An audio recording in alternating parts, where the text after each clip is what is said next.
Hey everybody, being winter, I'm out fishing less than I am during the warmer months, so I tend to do more of these indoor videos to look at some of the history of some of the reels especially and do some product reviews. But today I want to talk about the different generations of the Hardy Cascapedia reels that are out now.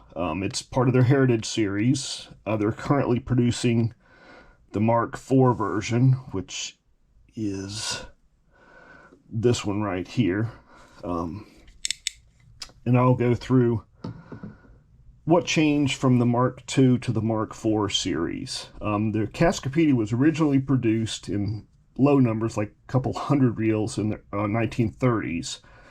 It's named after the Grand Cascapedia River, a famous salmon river on the Gaspé Peninsula in Quebec, Canada. And it was originally designed to compete with the Vom Hoff reels that were coming out of New York. It's another famous salmon reel, very, very sought after reel. The originals now fetch usually between upper teens to 20,000 for a reel.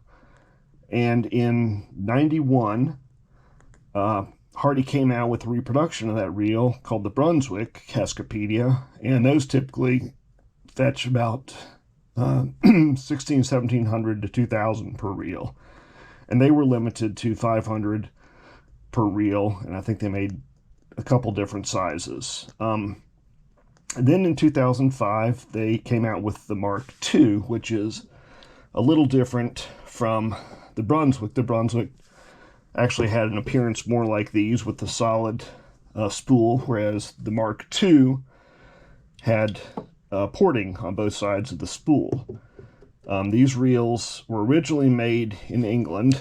This one's an English reel, and this one is too. It says made in England, and it will have an A. I don't know if you can see it there. The serial number on this one's A17414, and the A means it was made in Alnwick, England. The Mark IIs were made from about 2005 to about roughly 2010, 2011, and then they transitioned over to a more traditional, reproduction of their original Cascapedia, the Mark III. The Mark IIs were made initially in England, and then they switched production over to Korea. The Mark IIIs were all made in Korea, and one key difference is you can see it says designed and developed by Hardy, England. It doesn't say made in England anywhere on it. And when you look at the serial number, this is E09621, and the E starting off the serial number designates it's a Korean reel. And this one is also the Mark III made in Korea. This is the small salmon reel or steelhead sized reel. And those were made from about 2011 to approximately 2017. And then 2017, they switched over to the Mark IV. And these are, again, all made in England. And it's got, I can't even read the serial number on this. It's much smaller. It does start with an A, so it's made in Alnwick, obviously. Let's go over some of the differences, and they're pretty obvious. There's two small sizes, a small trout and a larger trout, like a 234 or in a 5.6 generally, and there's 4 models in each of the series.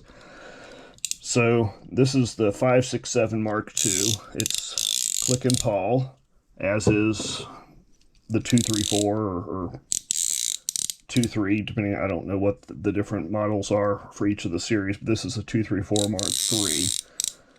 Click Paul. And the larger reels, and this is kind of the equivalent of, this is a 6.7. It's a little bit larger than the 5.67 Mark II, and it's also Click Paul. And one way you can tell also is if you see these little red indents for the drag settings, they're evenly spaced all the way around the reel for the Click Paul, whereas the larger sizes, the salmon and steelhead sizes, use a disc drag and they're not Click Paul, and they have basically a half circle range of settings, and they're very, very strong. That's one of the complaints I've read, is even some of the lower settings on the reels are too strong. This one seems pretty good. And again, this is the Mark II, the 1011 for salmon fishing. I hope to get it out there in the next year or two, somewhere in Canada, maybe UK. And this setting's not too bad either. I have heard the Mark IIIs and 4s have a stronger drag than the Mark IIs, and that does seem to be the case with these two examples.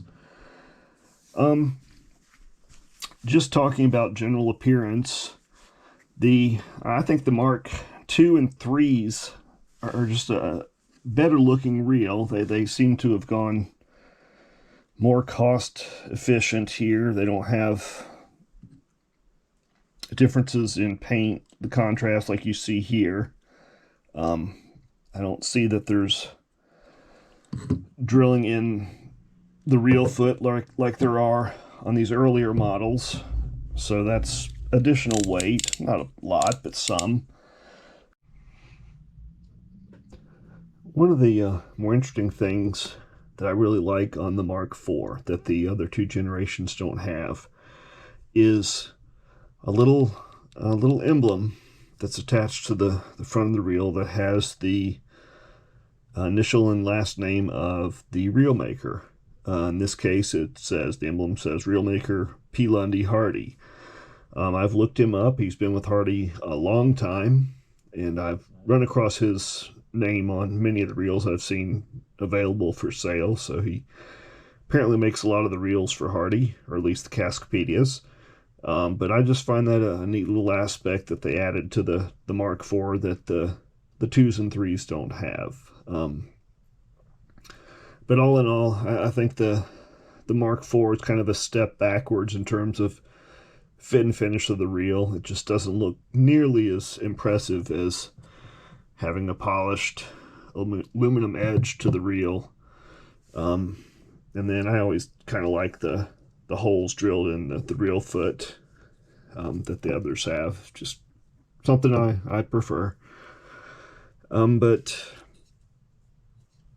all in all, the series as a whole is a nice throwback to the 1800s, when this style was more commonplace, and they certainly go nicely with a two-handed rod or bamboo or glass single-hand rod due to the weight.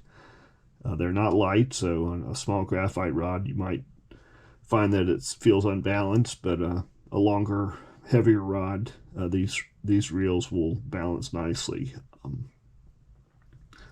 So thanks for watching. I hope you enjoyed it, and see you next time.